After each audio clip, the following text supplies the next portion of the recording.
I came because George insisted, but everyone here is wearing cheap clothes and talking about boring stuff. I couldn't have endured it if it wasn't the last time. Last time? As I tilted my head, Michelle smiled slyly. You know, a rotten orange spoils the bunch. I want to avoid that. Imagine if I had kids in the future? Having a grandfather who's a college dropout and works in a factory would be a terrible influence. Without caring about the stunned silence around her, Michelle spoke loudly. Low education and poverty are a family's shame. I don't want stupidity to rub off on me, so I'm cutting ties. Michelle! The room fell dead silent. All eyes were on Michelle. Everyone stared at her as if glaring, and she was the focus of everyone's attention. Having a high education doesn't make you superior. If you get too comfortable with that idea, someday you'll face serious consequences. Michelle will learn that the hard way. I am Sally, a 63-year-old housewife. Although I'm a housewife, I help out with my husband, Tyler's work when extra hands are needed. Tyler started working at his current factory as soon as he graduated from high school. He worked diligently and was entrusted with managing the factory 20 years ago. He's a man of effort. Though he was criticized for not going to college, working seriously for decades is no easy feat. I'm proud of Tyler for accomplishing that. We, Tyler and I, have decided to live just the two of us now. Because our only child, George, has found a job and decided to move out. We're back to living as a couple for the first time in a long while. Though it's not new, it's filled with a sense of security. We've been married for 43 years and are still happily together. I hope George finds someone like us if he gets married. Someone he can get along with for a long time. That's my secret wish. But even after turning 30, George never introduced a girlfriend. Maybe marriage is far off for him. Will we ever see our grandchildren? Tyler and I would joke about this until one day, George finally brought home his first girlfriend. Her name was Michelle, a sharp-looking woman. She visited us in a suit, apparently the same age as George, 33. Her strong character seemed to show through her appearance, making her look older than George. Hello, Sally and Tyler. Nice to meet you. Her confident greeting overwhelmed us. It was due to the aura she carried, but also because of what George had told us. Michelle was a true elite, highly educated. I graduated from graduate school. So did my parents. Her fluent speech definitely had an elite feel to it. In front of her, we were at a loss for words. Oh, nice to meet you. I'm Sally, his mother. And I'm Tyler, his father. Nice to meet you. Michelle was with a smile, then observed us intently. What was she looking at? What's up? May I ask about your highest education level? Which college did you both graduate from? College? Tyler and I froze at this question. We didn't study after graduating high school. We were puzzled about how to respond when George quickly stepped in. Neither of my parents went to college. They've been helping out at the factory since they were young. Huh? A factory? Michelle's neatly groomed eyebrows twitched with skepticism. Yeah, Dad has been working since he was 15. Now he's even managing the place. 15? Wait, hold on. You mean they didn't even finish college? I could see a clear change in Michelle's expression. Especially her eyes, they were completely different from before. Cold. Yeah. Dad dropped out of college. That gave him a lot of work experience, so people trust him. He's got a lot of connections, too. George meant it as a brag about his dad, but I wasn't sure if it was getting through to Michelle. She just muttered him and kept giving short replies. After that, she hardly initiated any conversation. This is bad. I might have let George down. Tyler. I felt a tightness in my chest hearing Tyler's sad tone. From what I saw today, it was clear that Michelle valued education highly. In that case, our family was in the worst position.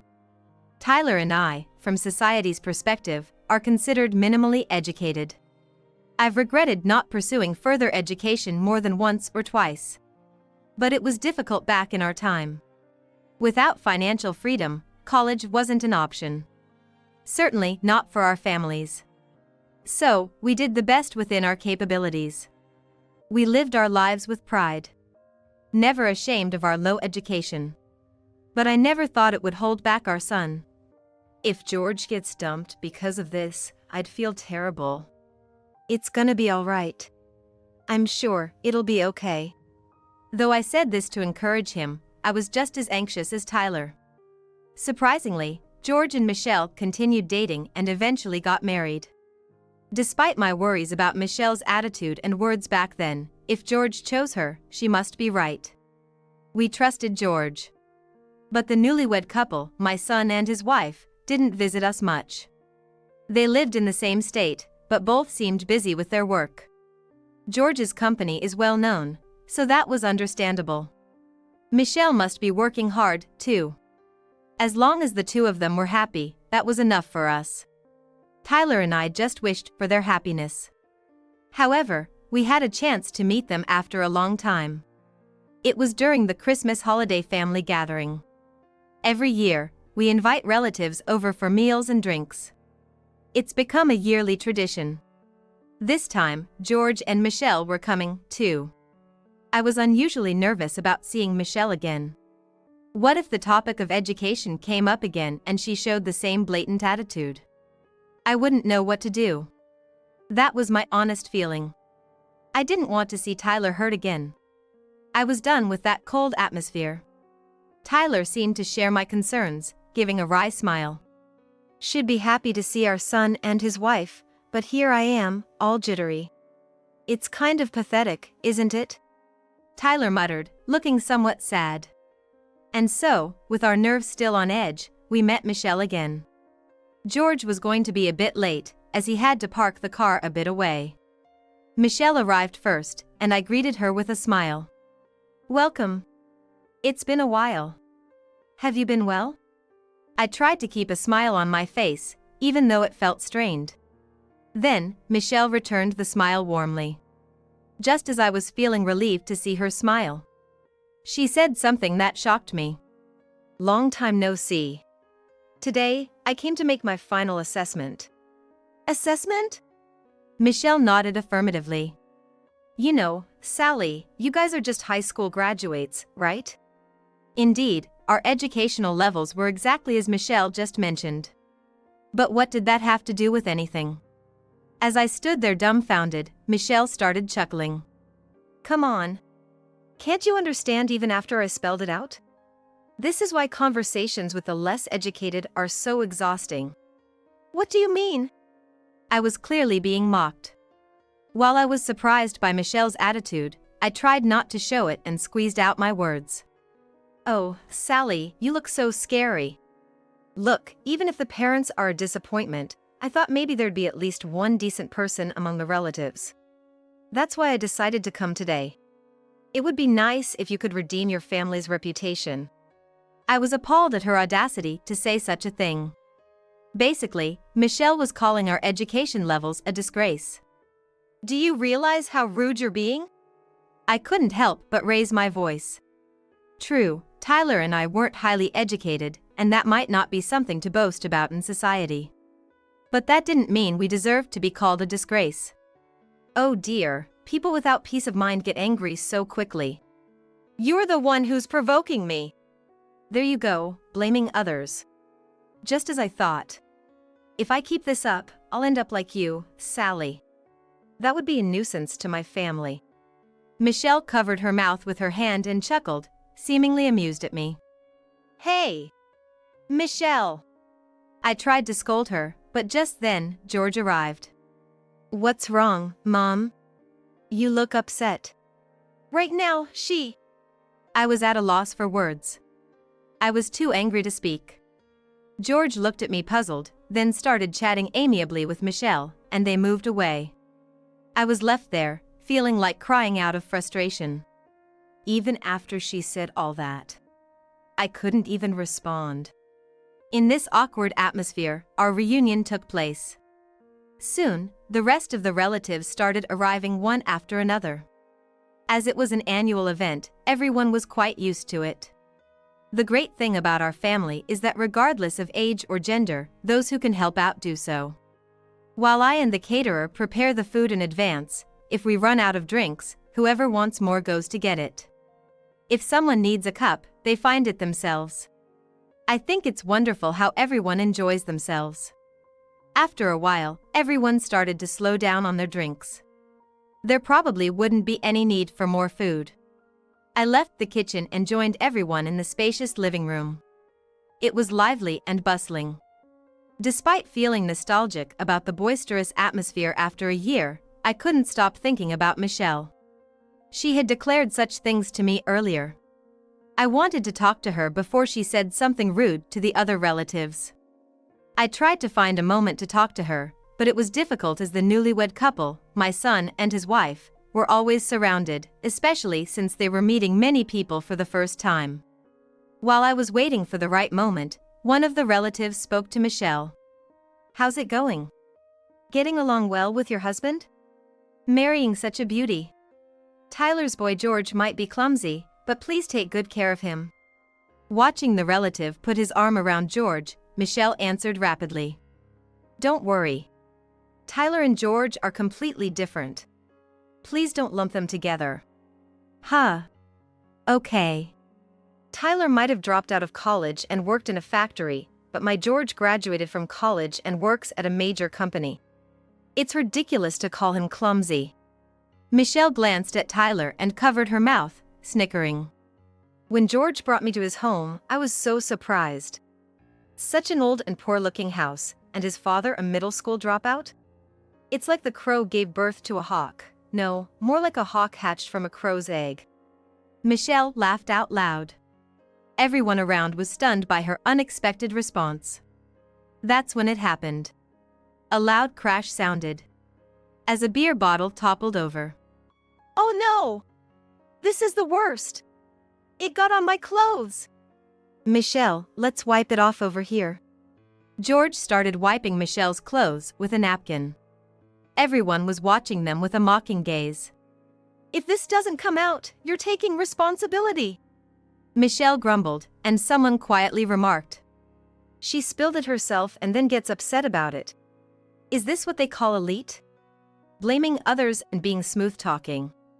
This was followed by a murmur of agreement from the crowd. If she's so quick to look down on others for being poor, she shouldn't make such a fuss over a little stain. George really has no eye for women. To add insult to injury, a child pointed at Michelle and asked, "Why is that lady getting mad about being wiped? Can't she do it herself?" "What?" Michelle's face flushed red with anger. "Michelle, maybe you should change in the back." "What? You want me to wear Sally's clothes? You must be joking." I certainly didn't want to lend anything to her. "Calm down, Michelle." George reached out to her, but she shook his hand off and shouted, "I came here because George insisted, but all of you are wearing cheap clothes and talking about nothing interesting. I couldn't have endured it if it wasn't the last time." "Last time?" As I tilted my head, Michelle smirked. "You know, one rotten orange spoils the bunch. I want to avoid that. Think about it, if we have kids in the future? A grandfather who dropped out of college and works in a factory would be a terrible influence." Ignoring the stunned silence around her, Michelle spoke loudly. "Low education and poverty are a family's shame. I don't want stupidity to rub off on me, so I'm cutting ties." "Michelle!" The room fell into a deafening silence. All eyes were on Michelle. Everyone was staring at her as if glaring. Suddenly, Tyler stood up and approached the couple. With a stern face, he said firmly, "Leave right now." "Dad, but we understand your values well enough. We have our pride too. It's a disconnection then. Fine by us. We don't want an elitist attitude like yours rubbing off on us either." Michelle, seemingly not expecting a rebuttal, looked embarrassed and avoided eye contact. Then, George forcefully grabbed Michelle's arm and the couple left the house. The party eventually resumed. The main topic was, of course, my son and his wife. Tyler and I were encouraged by all the relatives, telling us, "You two have worked hard. You should be proud of that." Some even said, "If it comes down to it, we'll support you." Most of them expressed never wanting to associate with my son and his wife again. Later, George visited our house alone. He apologized first for Michelle's behavior. "I knew she was a bit strong in that belief ever since we were dating." "That's an understatement. She's got issues." George laughed awkwardly. As parents, we wished he would divorce her and come back home, but we couldn't say that to our independent, grown-up son. "Clearly, after what she said, we don't ever want to see Michelle again. It'll be sad not to see you, but if it's a disconnection, we accept it." "Yeah, well, I guess so." George gave a somewhat hesitant reply before changing the subject completely. "Hey, Mom and Dad, ever thought about relocating?" "Relocating?" His sudden question took us by surprise, but George started explaining. "There's this beautiful island. How about living there, taking it easy and doing some farming? Doesn't that sound interesting?" It turned out an old friend of his had started farming there, and George was invited to join. "But we're getting on in years, and we've never farmed before." "Dad, you were talking about retiring soon, right? You said you've handed most of your work over to your subordinates." This was news to me. "Really?" "Yeah, my eyesight's getting worse." That part is true, as George says. But why does that lead to relocating and farming? It's different, but manufacturing in a factory and farming have one thing in common: they both produce things. I think you'd do well, Dad. And George added, "They say the island is really beautiful. Like moving to a resort area. Doesn't that get you excited? If we're going, it's now or never." George's pitch sounded like something from a TV infomercial, making Tyler and me look at each other and laugh. The mood had completely changed from talking about disownment just a moment ago. "I wanted to talk about this too because, well, I have something I need to discuss." Then, George turned serious and broached a particular subject with us. "Are you sure about this?" After hearing him out, Tyler asked, a complex expression on his face. I wasn't feeling too calm about it either. But George seemed determined. "Yeah. Even if it takes time, it's safer this way." Considering George's suggestion, we decided to accept his proposal. After that, we moved and relocated. It was all new to us, almost like we decided on a whim. Though there were some uncertainties, life after moving turned out to be surprisingly smooth. Life on the island was enjoyable and comfortable, more than we had ever imagined. Tyler even found joy in farming, getting along well with the neighbors. About a year into this new life, we received a call from a familiar person. "Michelle." "Where's George? Let me talk to him." As soon as I answered, Michelle yelled, "What? I'm asking for George's whereabouts. What's going on? Why suddenly?" Michelle, almost hysterical, started explaining. "He's gone. This is serious. Tell me where he is now." Useless. I don't know what to say. "Right, Tyler?"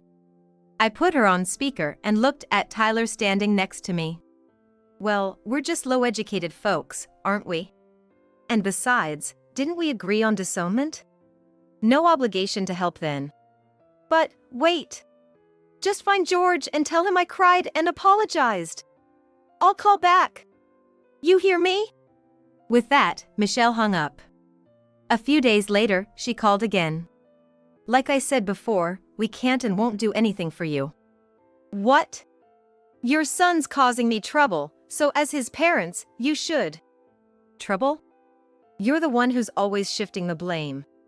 "But it started with your affair, didn't it?" I could hear Michelle gasp over the phone. "George told you?" "He did, didn't he?"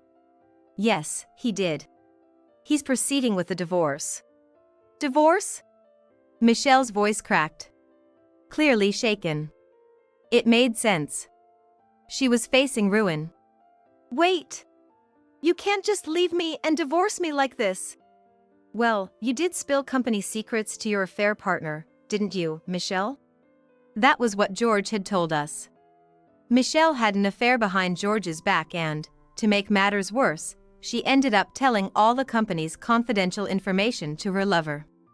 It got out at the company, and now she's panicking, trying to figure out what to do. Knowing all that, being an elite must be tough. You have to be careful even with your lovers. I mean, who could have thought he'd be an employee of a rival company?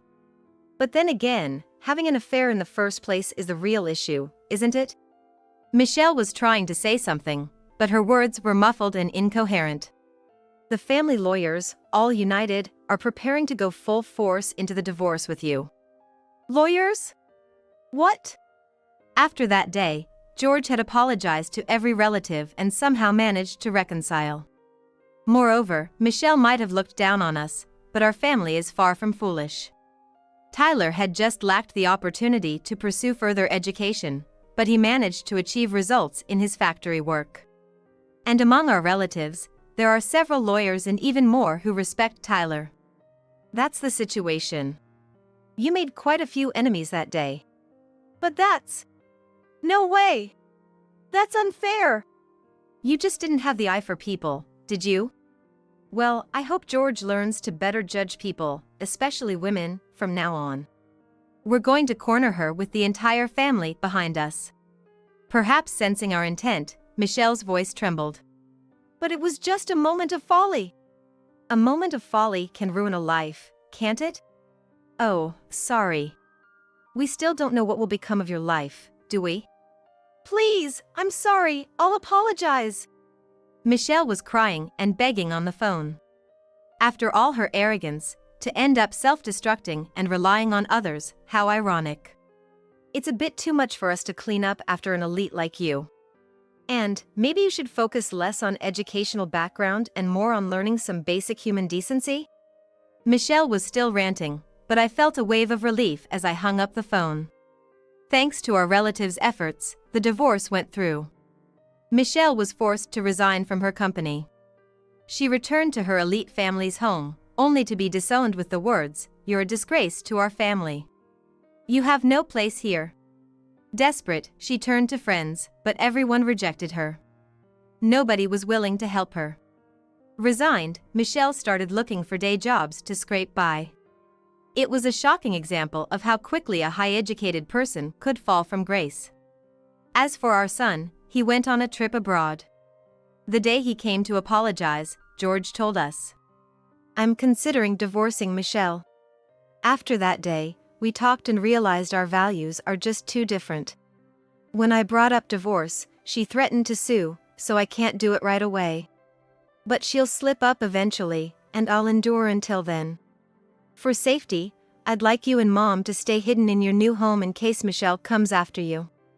Our relocation was, in part, to physically distance ourselves from Michelle if she ever came to us for help. George, always kind-hearted and easily swayed, must have thought of this himself. When the affair came to light, he hid, and after the divorce was final, he left for abroad before she could cling to him. He was more prepared than we thought. Thanks to him, we're now enjoying such a happy retirement. We've blocked her calls, so we're truly strangers now. We'll never have to see her face again. In the end, whether you're highly educated or not, it's all up to the individual. There's no need to judge others based on that. Rather than doing so, it's better to strive to be a wonderful person like Tyler. I'm so happy to have met someone like him.